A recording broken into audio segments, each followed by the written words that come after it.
Hello friends, welcome to Ravi seasonal. இன்னைக்கு வீடியோவில் நம்ம என்ன பார்க்க போகிறோம்னா, சின்ன மருமகள் சீரியலோட இன்னைக்கு ப்ரோமோ தான் பார்க்க போகிறோம். நம்ம சேனலுக்கு யாராவது புதுசாக வந்திருந்தீங்கன்னா மறக்காம சப்ஸ்கிரைப் பண்ணிக்கோங்க. இன்னைக்கு ப்ரோமோவில் என்ன காமிச்சிருக்காங்கன்னா, பொதுக்குழு கூட்டம் கட்சிக்காக கூட்டியிருக்காங்க ராஜாங்க குடும்பத்தினர்.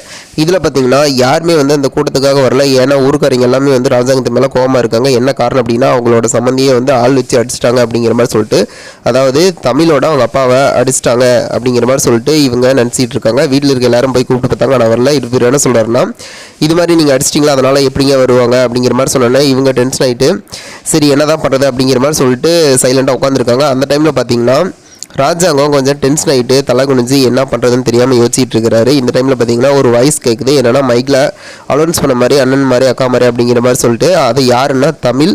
இவங்க மைக்கில் அலௌன்ஸ் பண்ணி எல்லாத்தையும் கூப்பிட்டான்னு ஊர் மக்கள் எல்லாருமே திரண்டு வர மாதிரி காமிச்சிருக்காங்க. மைக்கில் கேட்ட சவுண்டு கேட்டுட்டு சேதுபதியும் பார்த்தீங்கன்னா தமிழ் தான் கூப்பிட்றாங்க அப்படின்னு சொன்னோன்னே இவங்க போயிட்டு அவங்கள பார்த்துட்டு இருக்காங்க. அதுக்கப்புறம் பார்த்தீங்கன்னா ஊர் மக்கள் எல்லாமே திரண்டுட்டாங்க. இதுக்கப்புறம் எங்கள் சம்மந்தியை அடித்தது யார் அப்படின்னா, இவங்க கிடையாது, எங்கள் மாமனார் கிடையாது அப்படிங்கிற மாதிரி சொல்லிட்டு ஒரு வீடியோ ப்ரூஃப் காமிக்கிறாங்க. அதுக்கப்புறம் ஓட்டு யாருக்கு போடுவீங்க அப்படிங்கிற மாதிரி சொல்லிட்டு கேட்டோடனே மக்கள் எல்லாருமே ராஜாங்கத்துக்கு தான் போடுவாங்க அப்படிங்கிற மாதிரி சொன்னேன். எல்லாம் கைத்தட்டிட்டு இருக்கோம். வெயிட் பண்ணி பார்ப்போம் இதுக்கப்புறம் என்ன நடக்கும். இது போல வீடியோ மறக்காம சப்ஸ்கிரைப் பண்ணி லைக் பண்ணி கமெண்ட் பண்ணி ஷேர் பண்ணுங்க.